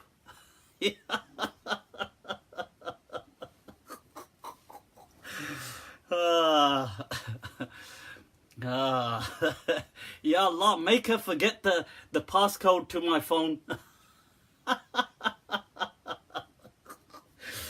Right, so anyway, let's guys behave, yeah. We gotta answer Abu Muhammad's question. He's sincere, nice, beautiful brother, this one. This one beautiful brother, you know, beautiful Islamic brother, you know, this one. So Qunoot in Salah. In Salah. Now, okay, so there's a difference of opinion on Qunoot. Now, Qunoot is the dua you make after recitation and to do with ruku, either before or after. Now, the Maliki madhab does not accept any Qunoot. In fact, none of the madhabs, apart from the Hanafi madhab, accept Qunoot to be in witr. So they feel that there is no Qunoot in witr. So, I mean, I feel bad now. That's a bit of an anti-climax. I had the brother waiting for so long, only to tell him that most the ulama don't even accept Qunoot in witr. I feel like I need to make some stuff up just to keep the brother engaged, because, you know, somebody after so long they ask something and I've got to tell him it doesn't even exist. But okay, wait. The Hanafi madhab believes that there is Qunoot in witr. Okay. The other madhabs do not accept any Qunoot in witr. The Shafi'is and the Hanbalis say that in Ramadan you can do Qunoot in witr if you want. In Ramadan only. Right, so that's the other madhab. So the majority, the Malikiyah, Shafi'iyah, Hanabila, they say Qunoot is in Subah. So it's in the morning prayer, what other people call Fajr and the Malikiyah call Subah. So it's in the second rak'ah of Subah. And it can be before or after. It can be, so it doesn't really make a difference. Ibn Abi Zayd says, Kullu dhalika wasi'. All that is, it's open, it's up to you. You can do it before, you can do it after. I mean, it's just a place of preference, I guess. You can raise your hands, that's fine. And there isn't really too much, they're not too strict about this. Raising your hands, and you can recite it aloud. I would say if you know, there's no harm either ways. There's a lot of flexibility in this matter. You can just say it aloud. So if that's what makes things easy for you, go for it. By all means, it's all good. Alhamdulillah. You keep praying. The main thing is, Abu Muhammad, you keep praying. Pray for all of us sinners. Because we haven't got a hope in hell otherwise. Everybody here is just banking on your du'as and your prayers. You're like the only one. On the day of judgment, everybody's going to be looking at Abu Muhammad like, he's the one. He ask him. Right, so what else is going on, people? What else is going on? Right, okay, so let's get to this, the Qadiani thing, people. Right. Okay, I've got to give you the backdrop. Right, this is the backdrop. Es muy importante. Okay, it's muy importante. Because you have to understand why I'm clarifying on the Qadianis. So, people, over the past few days, I have been getting trolled. By who? By the Qadianis. Yeah, this is embarrassing to say, but I've got to, okay, give you guys the backdrop. So, some Qadiani guy made a video about me. This is so embarrassing, getting trolled and bullied online by Qadiani. This is like getting bullied by a librarian. किसी को मुंह दिखाने के लायक नहीं रहा यार. क्या करें? I'm like, this one too much, you know, this one. So I've got like some nerds bullying me. It's like, yaar, confidence to dekho. It's like, look at the confidence these people have. So anyway, what's happened is some Qadiani decide to make a video. For no reason, I have not been picking on Qadianis. I have not been picking on Qadianis. I have even called in the past to tell people, and I still support that, I'm against oppression and persecution and all that kind of stuff of anybody, right? And I've said that about Qadianis as well. But out of the blue, some guy just thought, I know, here's Mufti Abu Layth. I don't know why he thought that. He's either never watched any of my refutation videos. Never, Sonia. This is the. So he's decided to make a video saying. And in fact, you know what? If I can bring up a brief clip on YouTube. Now, he made this video just saying that, look, Mufti Abu Layth, and this is the dumb thing, he's trying to roast me in it. And, okay, he's not trying to cuss roast, because obviously for that you need a sense of humor. And if you had a sense of humor like that, then you wouldn't, you obviously couldn't follow that Messiah, but I'm going to get to that in a moment, right? So so he says that, look, basically half the time he's saying anything good I've said or anything interesting, he's saying I've taken it from them. Acha, shabash. So everything I'm saying that makes sense. Oh yeah, he took this from us, but we explain this better than he does. And everything, so for example, he says, oh, I've said that there's going to be no second coming of Jesus, let's say. He says, oh, he took this from the Qadianis. Acha. I took this from the Qadianis, did I? Even though I've got a video explaining that the whole Messiah concept is what gave rise to the Qadianis. But he says, oh, look, anything like when I've said, look, there's no apostasy. Sorry, there's no ruling for, as in, you know, you don't kill the apostates and things like this. So he said, he plays that clip and he says, we agree here with him. But basically, I'm somehow taking this from them as well. But they still explain it better. And then he just keeps, he takes, and then he just does like loads of what that Sunni defense were doing. I think he just took the video. Here's this guy, Mufti Abu Layth, saying tattoos are not haram. Here he's saying this is not haram. Here he's not. Oh, what a deviant. What? They're calling me a deviant. Yeah.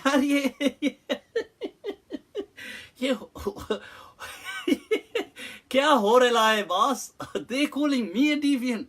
The Qadianis are calling me a deviant. I'm just shocked. But this is the... Look, look at this, guys. So this is the guy, right? I'll just show a brief clip of him. Brought the last religion.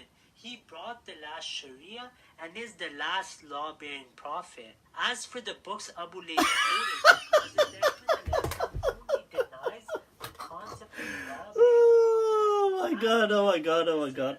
Then his final claim, he goes on to saying... That voice. Yes. And then he does that. But anyway, then they repeatedly tagged me into this clip. And then I just said, look, this is so dumb, but they wouldn't let me be. So, okay, I said to them, look, if you carry on, people, I'm going to respond to you guys. So anyway, that was the background. Then they trolled me. They came, so many of these Qadians came onto my posts on Instagram and they made all these comments. Within something like a few hours, I must have had to block something like 40 of them, something like that. And then over the following days, they continued to troll me. I couldn't believe this, yeah. Right, so this is just taking the mix. So anyway, I said, look, okay, hold your horses, people. Yeah, I will. So one of them started emailing me. And he started asking me these, it's me. I said, who are you? Introduce yourself. I'm the one who did this and about this video and this and this and this. Yeah, I don't even know who you are. You're not introducing it. I've got no idea. And so obviously, you know, if you're going to wind me up. So I just said to them, look, okay, legitimate question. I said, okay, here's a sincere question. Was Mirza Ghulam Qadiani an inbred? Okay, sorry people, but that's what you're gonna get if you provoke people like me. This is obviously gonna happen. Then he was like, look, oh my god, I'm gonna share these emails. I was like, why are you gonna share them? I will share it, yaar. Aap kahe ko takleef utha rahe hain, janab? I will share it. Anyway, so put that all aside. So people have asked, what is this Qadiani thing? What is the backdrop? Let's explain about Mirza Ghulam Ahmad Qadiani Sahib. Right, so people, first of all, right, I'm going to come back to those of you wondering who he is. I printed off of Islam, but you might want to see his picture closer still. So, the bloody good looking fella, honestly.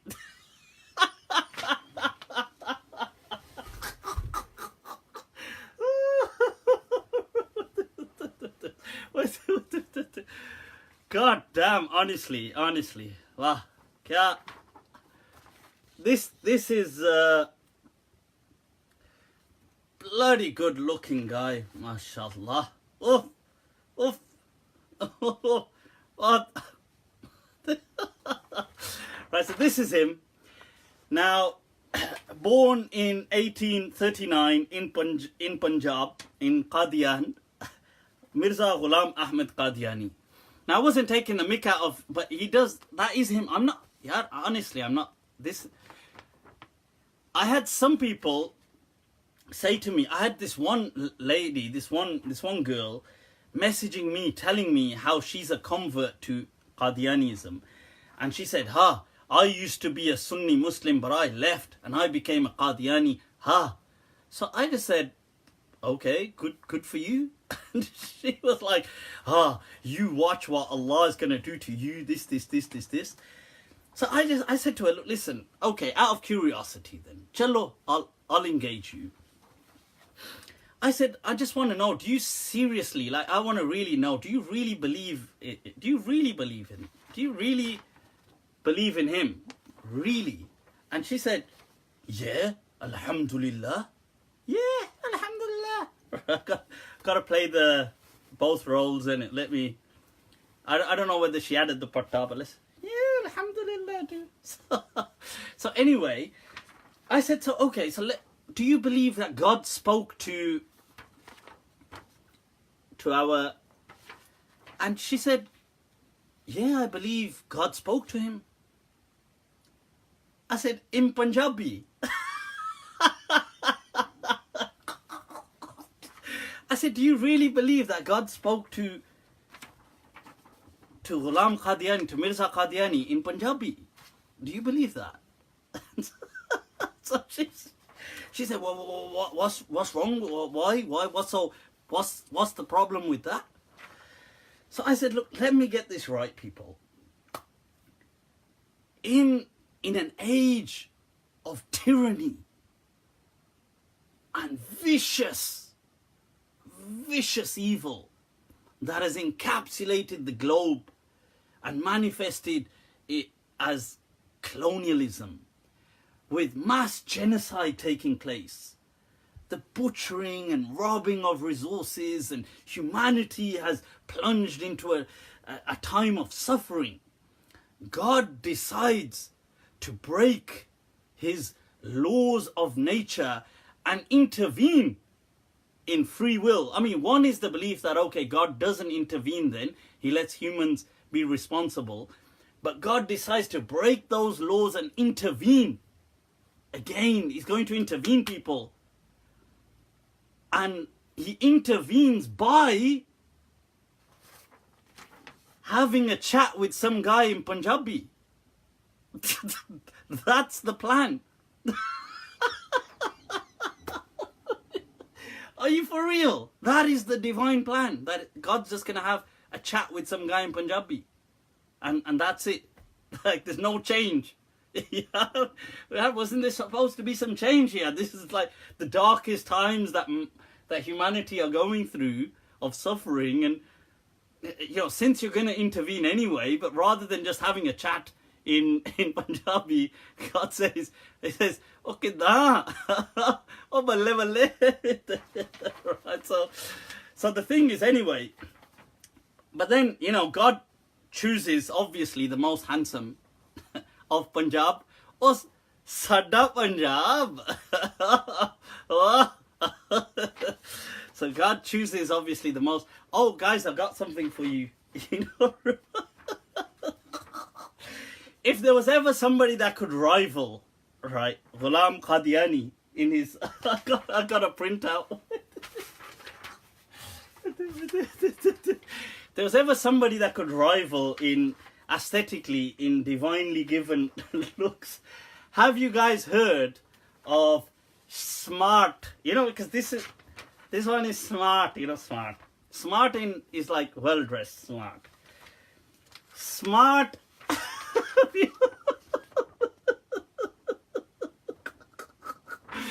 Have you heard of this guy, by the way? He's like a social media legend. His name is this is him. His name is Smart Hariram Serial Kisser. I'm not making this up. Honestly, his name is Serial Kisser. It's Smart Hariram. Hariram, I'm telling you honestly, his posts. I took some. Let me just one moment, people, and then I'm going to carry on. Don't worry, I'm going to carry on with the. But I gotta share some of this with you. I got to, man. I got to. This is people. This is Smart Hariram.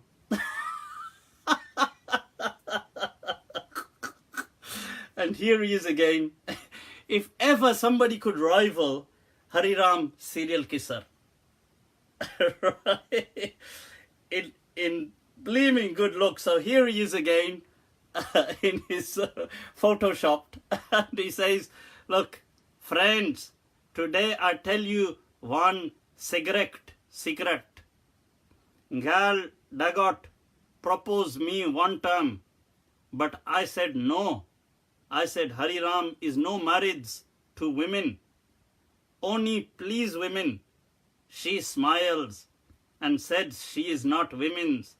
Her name is her name is Gal. I said, okay, Gal, but I am not your boy. Hashtag serial kisser. Hashtag Hari Ram. So, Ghulam Hari Ram Qadiani. And the reason why, Hari Ram is not an insult, because later on you're going to learn in a moment. Hari Ram Qadiani Sahab actually claimed to be an incarnation of Krishna ji later on. Krishna, I'm not making this. I'm going to quote the sources, yaar.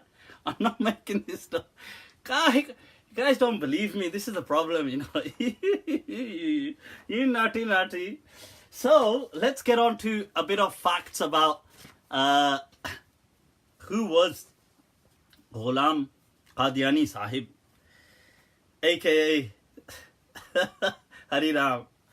Right, so he's born in 1839 in Punjab. Now, I want to mention something. A lot of Qadianis will say that, oh, he did not claim to be a prophet.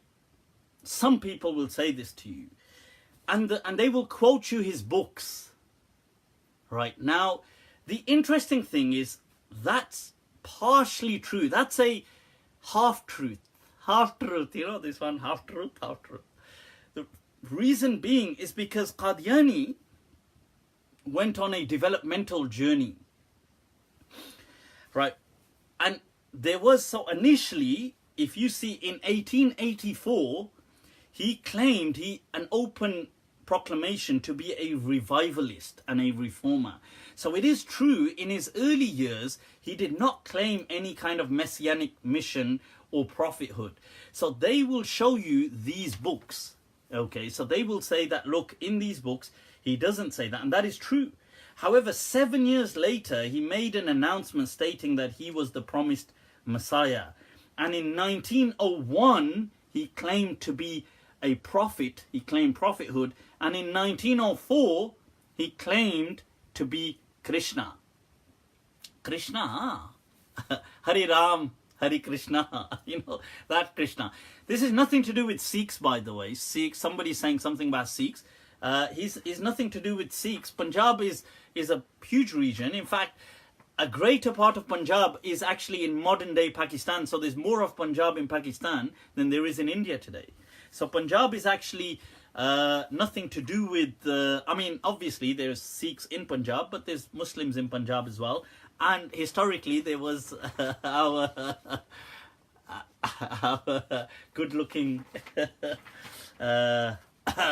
guest in Punjab as well.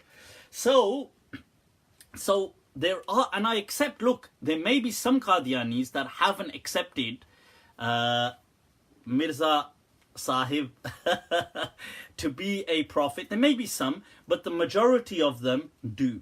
Okay. Now, some claims made by Mirza Ghulam, aka serial kisser. Okay, by the way, in his lifetime, he had an addiction to certain drugs. But, hey, I'm not one to judge. Hum judge nahi karte. No, don't judge people. Oh, no, don't. Are you judging? Don't judge. We're not judging about the addiction to. He did have some addictions to certain drugs, but no judging. Right. So what did he say though? What were the claims? He said, an angel comes to him. Right. The angel. He said Jibrail has been renamed as Ail. Ail, not Jibrail. Ail. Said his new name was Ail. And he said, Ail comes to me again and again. This was in his book called Haqiqatul Wahi on page 103. 103, huh?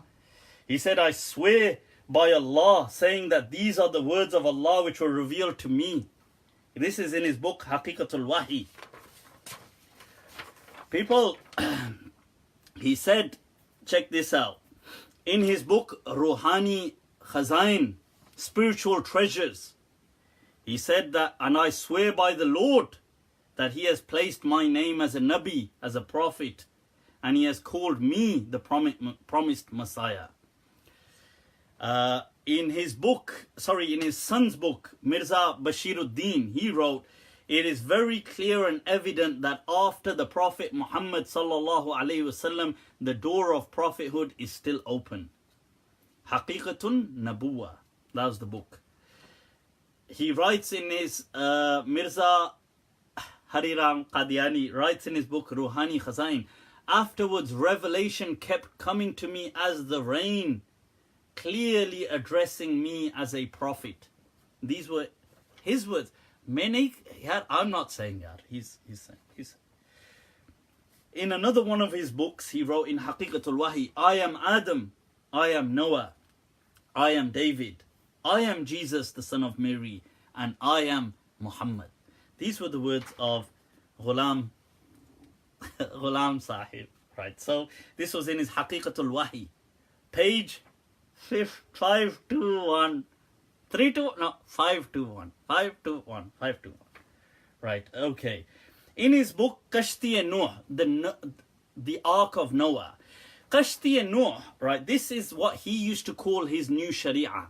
He used to call his new laws that he's bought, Kashti-e-Nuh, the Ark of Noah. In this he writes, blessed is that person who recognized me. Yeah, of course you're gonna... Well, obviously you're going to be... Well, you have to recognize him, obviously, with that dhoti he's wearing on his head. Sorry. Keep it academic. Okay, so these are his words, okay? I'm not making any of this up because some people might think I'm making this up. His followers send salatu was salam upon him. So for example, in the books of Al-Fazl al-Qadiani, you have the book of Darood was salam upon him, Imam, that they call him the Imam of the creation, as-salatu was salamu alayka, stuff like this, they send that upon him. Okay. In one of his, now in his early years he did write, so in his early books like Kitabul Bariya, he writes anyone who claims to be a prophet after the prophet is cursed. So sometimes Qadianis will show these early things and say, look, he didn't make these claims, but that's in his early years. That is true. He did used to say, I have no claim to prophethood. That is in his book. So in his early years, he did do a lot of this. In Aina Kamalat, he writes, I am not a prophet. I am an addressee. So somebody who God speaks to. But later on, he does, this is part of his development. So in Kashti-e-Nuh, in the Ark of Noah, he writes, page 47, the mystery is now cleared. He says, this is Christ who is awaited. And in the words of inspiration, it is I who is meant by Mary and Christ. It is about me. So, you know, when the Qadiani say Jesus is not going to come back, they weren't saying it like, you know, when I said, oh, Jesus, I don't believe Jesus is going to come, and other scholars, the great Mashayikh of Al-Azhar and Muhammad Abdu and Rashid Rida and all these great Sheikh Shaltut and Mustafa Maraghi and all these people who didn't believe in the second coming of Jesus Christ, and Abul Kalam Azad and people like Awaidullah Sindhi and Ibn Ashur problematized it and all these kind of things. All these people, Allama Iqbal, that's because they didn't believe in the messianic vision. We believe that Islam was completed with the Prophet. The reason Qadiani said that, and I understand that many Muslims do believe that Jesus is coming, but the reason why Qadiani said that Jesus Christ is not coming, because he was meant to be Jesus Christ. That's why there was no second Jesus. Now, somebody here is saying, Tasnif Akbar is saying, and I agree with Tasnif, I actually do feel that it wasn't about him lying. I feel that he had mental health issues. I actually do believe this. I'm not saying this as a kind of cuss. I actually feel that he kind of lost the plot, like mentally, internally, and he started to see these things. This is why I don't fault him as much as I fault people who, like, I think, do you really believe in that? That this is God's great solution to mankind, to have a chat with some guy in Punjabi? Oh, and by the way, God spoke to him in other languages as well. God spoke to him in English, and do you know what God said in English? Oh, sorry, wrong. Sorry, wrong serial kisser. Do you know when God spoke to him, what God said in English? Because he said God spoke to me in English as well. And in English he said to me, I love you. I'm not making this up. Yeah, I'm not making this up. He actually said, God spoke to me in English and he said, I love you. I love you, yaar. I love you. That was God's English to him. It really was that God said to him in English, I love you. Yaar, what is God doing? If he's going to intervene, this is not the time to intervene by just having gupshup in Punjabi and just saying I love you in English. There's got to be some other intervention. Right, so okay. Now, by the way, he came out with some verses of the Quran himself. He said about other verses, so he said that certain, in his book Tazkirah Majmu'ah Ilhamat, page 281, he wrote that Surah Al-Kawthar, Inna A'taynak Al-Kawthar, was revealed to him.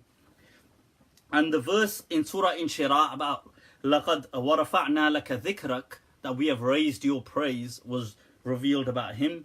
He said that the verse of the Quran, وَمَا أَرْسَلْنَاكَ إِلَّا رَحْمَةً لِلْعَالَمِينَ, we have not sent you except as a mercy for the worlds, was revealed about him. These are in his book Tazkirah Majmu'ah Ilhamat, page 281. Then he said there were new verses of the Quran that were revealed to him, like Ahlus Suffa wa ma adraka ma Ahlus Suffa, the people of Suffa, and what do you know about the people of Suffa? You will see their eyes are flowing with tears and peace and blessings upon you, and so on. And these were new parts of the Quran that came to him. And in another verse, God said, and we have revealed it close to Qadian. That's a verse of the Quran. That, according to, it was a new verse of the Quran, that we have revealed it close to Qadian. Yeah. And in another thing, he said as well that, you know, the Masjid al-Aqsa was his mosque in Qadian. And he said on the night journey, the Prophet didn't go to, in the night, what I believe was, and many people believe was a vision, and other Muslims believe was physical, but either way, that where the Prophet went, they said he didn't go to Jerusalem, he went to Pakistan. He went, honestly, I'm not making this up. He says in his book that he went to Pakistan, to Qadian. I mean, it wasn't called Pakistan then, but it was Punjab, that the Prophet traveled to the Punjab in Qadian, and that's where he went to that mosque. And he declared his masjid to be as virtuous as Mecca. And he said that if you don't have money to do Hajj, you can come to his place, his kind of masjid. Now, later on in life, towards the end of his life, he declared himself to be Krishna. And he said that he saw this in a dream, and Indian Hindus prostrating to him and stuff like this. So this is not me, and I do actually believe this is a reflection of his mental health. Right, so I'm not kind of, see, like he said in Aina Kamalat in page 564, he wrote, I saw in a dream that I am the Lord. I then firmly believed that it was so. In Kitab al-Bariyah, page 85, he wrote, I saw in one vision that I am God, and I then firmly believed in it. Bloody, you know that hadith of, indeed, God is beautiful. It gives it a whole new...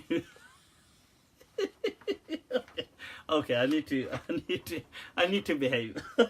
Okay, but it gives it a whole new meaning. But anyway, so you can see these are his own writings. So when people say he has not said, he has said these things. In his book Arba'in, page 7, he wrote, "What is Sharia? I have given commandments of do's and don'ts and have prescribed laws for my followers." He writes that my Sharia is named Kashti-e Nuh, the Ark of Noah. Okay, so this is, as you can see, right, so there are a lot of, and I will actually, what's interesting, I'll tell you about some of the prophecies he made that weren't fulfilled. I mean, obviously they weren't fulfilled, but that kind of came back and people had a go about them at him. So in his time, he made a prophecy that I will live to be 80 years old at least. but he died before that. But yeah, you can't. He tried. He tried. His prophecy is that he would marry Muhammadi Begum before his death. They could say, yaar, he's making prophecies about marriage to Muhammadi Begum, but unfortunately he never got to marry her. That was another prophecy. He made there was a sheikh of his time called Allama or Maulana Sanaullah Amritsari, who's one of the great sheikhs of the Ahlul Hadith movement, who is also a kind of colleague or a part of the same group of Maulana Inayatullah Gujarati Sahab, who later on split. They used to be in Delhi, who went on to teach and say that, for example, the thing about Jesus not coming, and it's his student who is Maulana Abdul Karim Al-Athari, who has the tafsir Urwatul Wuthqa, which I often quote from in some of my lessons and stuff. Right, so Maulana or Sheikh Thanaullah Amritsari is one of his major opponents during his lifetime. So he challenged him and took him up to all these debates and everything. And they did a mubahala. So at one point, got to a point where they said, okay, may the curse of God, may the person who's lying die first and whatever. And so he was actually keen on that mubahala and making that oath. But then he unfortunately died. I mean, that's hardly the way to do it, is it? But he actually did the same thing with a Christian as well called Dr. Abdul Hakim. And he did a mubahala saying that the liar amongst us will die first. Not to hold these claims to weight, I mean, but I'm just saying, but then he died. It just sounds dumb, that's all. Right. He also made revelation that God has revealed to me that he will give me another son before I die. But and God said, no chance. God said, no chance, my friend, no chance. So he never got that. He died without that. His claim that Allah revealed to him that he would marry many more virtuous women. This was a claim made by him, but he didn't marry any more women after that either. He made a prophecy about him marrying a widow. I think he was trying, but this one, no. Then he made a prophecy that he will die in Mecca or Medina. No chance. Yeah, God, can there be no chance? Sorry, there's no chance. So all of these things, unfortunately, he died of cholera, and he got cholera. And in fact, in his earlier things, he said cholera was such a curse from God, but then he got it himself, and he actually died because, I mean, not to, obviously because of old age as well, but also because of indigestion and having toilet problems, and his colon and things like that got infected, and he couldn't go to the toilet, and so he just eventually died. Yeah, you're thinking I'm taking the mick. I'm not, yaar. I'm just stating the facts. I'm going with the facts, man. The facts. Okay, take the facts. Okay, just take them. Okay, so for example, Bashir, his son, writes in his biography, my mother informed me that the first attack of looseness, what do you think, like attack as in the British attack, as in the colonial? No, yaar, not the colonial attacks, of looseness of bowels. यहाँ से attack हो रहा है वहां नहीं यहाँ की फटी हुई है. It's like this Halat kharab. So he said, my mother informed me that the first attack of looseness of bowels upon the promised Messiah occurred when he was at his dining room table. Later I started pressing his legs and he lay in comfort. After a short while, he again felt the call of nature and used the bathroom a couple of times. Then he goes on saying he became very weak and so on. Once again, he had an urge, but he was too weak to go to the lavatory. I made arrangements for him close to his bed. These are all part of his son's in Ruhani Khazain, part of his son's biography of him. And I'm not making this up, people. I don't make this up, you know. Hari Ram, serial kisser. Meri ye majal. I have no I have no right to make anything up. So, and then you have his doctor, for example, his final, he writes as well that Huzur could not talk 2 hours before death. Dr. Mirza Yaqub Beg and Dr. Sayyid Muhammad Husal Shah were the attending physicians. Huzur asked for paper and wrote on it, I have too much dryness, I can't talk, and said some other words which could not be read. Chalo, at least I know, because obviously loose motion ho gaya, loose motion. So these were some of the things that obviously Hazrat over here, Hazrat Saab, yeah, people behave people, right? So that he had, and the thing is that in his right, in his final days, you can see his stomach, he had too many loose motions, as you can see there. Oh, blaming good looking fella there. Look at that, people. Right, so Hari Ram, smart Hari Ram, serial kisser. You know, this is the, so anyway, so this is the story. So look, this is the background of, and I actually genuinely believe that he was, that Hari Ram Sahib, Hazrat, was actually mentally unstable. So I think it's really more surprising. So I don't find sometimes his things as surprising as I find that of his followers that so passionately follow him. I'm thinking, come on, seriously, you acting, you really believe that God used to say, I love you to behave? Can you imagine the angel that came to give the message, and then it got to him and it's like, sure, this is, यार यही वाला है या वो यही वाला है यार, इनसे I love you बोलना है. Right, so the thing, so anyway, yeah, it's कोई बात नहीं यार, all is fair in love and war, in love and war, you know, love and war. Right, so anyway, so this is, so my message is that, look, these things are legitimate, that he actually said these claims. And you know, the early Qadianis were actually very extreme, that they were declaring the rest of Muslims kafir.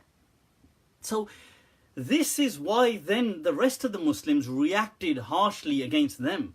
And I don't justify and I condemn any persecution of them, I condemn that. But I'm being honest, look, just playing the victim card all the time is just nonsense. Right, like, you get, so for example, I said to somebody, because I took the mick out of, because they were cussing me, so I took the mick out of this. So somebody said to me, oh, you support killing Qadian, you support terrorism. I thought, what? Are you, like, are you even listening to yourself? Like, can you stop being such a drama queen? That, look, yes, I am against, and I think most Muslims are against any persecution of anybody. But the truth is that by saying that, oh, saying things like this is not part of Islam, is not an act of persecution. That's just freedom of speech. They have the freedom of speech to criticize Islam, and say these things that God sent him, and the Prophet came to Punjab and God said, I love you to him, and all these kind of things. That's freedom of speech. And we have the freedom of speech to criticize that and say, well, that's just a joke. I mean, why would God be busy saying I love you to some guy in Punjabi and in English? I mean, that just doesn't add up. So it doesn't mean that, just because you're against... So some people would say, but if you don't declare them Muslim, then that adds to the persecution. No, it doesn't. Because look, Christians are also persecuted, which wrongly persecuted sometimes in Muslim countries. It doesn't mean now you have to say every Christian is a Muslim. If you go on the Qadiani websites, I went on their websites, they very clearly themselves condemn homosexuals. They say homosexuals are sinners. That's what they say. Even though they say that, look, we're not against, they say that we're not homophobic, but they say homosexuals are sinners. I would say calling homosexuals sinners is then contributing to the persecution of homosexuals. So why don't you call homosexuals not sinners and just, call them blessed and call them so, why is it you're only playing that game with us Muslims? And by the way, they troll other Muslims. This is what I was just shocked about. They were trolling me, for God's sake. They trolled me for days on end. I couldn't believe it. I was shocked. Anyway, I was shocked with the... So that was my... So anyway, people, I think we've gone on quite a bit. I think the gym session is calling me. But I thought I'd introduce you to our guest today, Ghulam Hariram, smart Hariram, serial kisser, Qadiani Sahib. Right, so, so look, obviously he had, I think, issues. So, anybody who has mental health, may Allah make things easy for them. We obviously sympathize with these things. But if they don't have mental health, but they just have confidence, like our smart Hariram, serial kisser. What confidence, yaar. What confidence. That's the confidence I want in life. Honestly, that's the confidence. Right, people, with that, I'm going to leave you to it. Have an awesome time. Till next week, any issues, reach out to me, inshallah. Take very good care of yourselves. Stay blessed, inshallah. Assalamu alaikum wa rahmatullahi ta'ala wa barakatuh. Stay awesome.